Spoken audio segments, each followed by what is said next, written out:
മാടവന അത്താണി സർക്കാർ ആശുപത്രിയിലേക്ക് പ്രതിഷേധ മാർച്ചും ധർണയും നടത്തി. പ്രസവ ചികിത്സ ഉൾപ്പെടെയുള്ള കിടത്തി ചികിത്സകൾ പുനരാരംഭിക്കുക, എക്സ്റേ യൂണിറ്റ് പ്രവർത്തനക്ഷമമാക്കുക, കാർഡുകളുടെ നിറവ്യത്യാസമില്ലാതെ മുഴുവൻ രോഗികൾക്കും ലാബ് ടെസ്റ്റുകൾ സൗജന്യമായി നൽകുക, സർക്കാർ ആശുപത്രികളെ തകർക്കുന്ന NHM പിൻവലിക്കുക തുടങ്ങിയ ആവശ്യങ്ങൾ ഉന്നയിച്ചാണ് ആശുപത്രി സംരക്ഷണ സമിതിയുടെ നേതൃത്വത്തിൽ പ്രതിഷേധ മാർച്ചും ധർണയും നടത്തിയത്. അത്താണി സെന്ററിൽ നിന്നും ആശുപത്രിയിലേക്ക് നടന്ന മാർച്ചിന് ശേഷം പ്രതിഷേധ ധർണ മനുഷ്യാവകാശ പ്രവർത്തകൻ ഇസാബിൻ അബ്ദുൽ കരീം ഉദ്ഘാടനം ചെയ്തു. യാതൊരു പദ്ധതികളും കടന്നു ചെന്നിട്ടില്ലാത്ത തീരദേശ മേഖലയിലെ തീർത്തും പാവപ്പെട്ട അധ്വാനിക്കുന്ന ജനവിഭാഗങ്ങൾക്ക് വേണ്ടി സ്ഥാപിക്കപ്പെട്ടതാണ് അത്താണിയിലെ ഈ എറിയാട് പഞ്ചായത്തിലെ ഈ പ്രാഥമികാരോഗ്യ കേന്ദ്രം. അത് ഇത്രയധികം വികസനത്തെക്കുറിച്ച് ജനപ്രതിനിധികളും ഭരണകൂടങ്ങളും തദ്ദേശീയ ഭരണ സ്ഥാപനങ്ങളും ഒക്കെ പ്രസംഗിച്ചു തുടങ്ങുന്നതിനും എത്രയോ മുമ്പ് നിലവിലുള്ള കേന്ദ്ര സംസ്ഥാന സർക്കാരുകളുടെ വിവിധ പദ്ധതികളുടെ ഭാഗമായി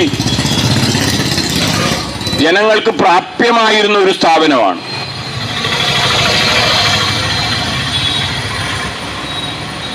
അങ്ങനെയുള്ള ഒരു സ്ഥാപനമാണ് ഇന്ന് ഇവിടെ നമ്മുടെ സുഹൃത്തുക്കൾ സംസാരിച്ചതുപോലെ നമ്മൾ അനുഭവിക്കുന്നത് പോലെ ഈ പ്രദേശത്തെ ജനങ്ങൾക്ക് അപ്രാപ്യമായി മാറുകയും അഥവാ അഭയം തേടുന്നവരെ തിരസ്കരിച്ച് മറ്റ് സ്വകാര്യ ആശുപത്രികളിലേക്ക് പറഞ്ഞയക്കുന്ന തലത്തിലേക്ക് അതിൻ്റെ പ്രവർത്തനം ചുരുങ്ങി ജനങ്ങൾക്ക് യാതൊരു ഗുണപരമായ പിന്തുണയുമില്ലാത്ത ഒരു സ്ഥാപനമായി മാറിയിരിക്കുന്നത്.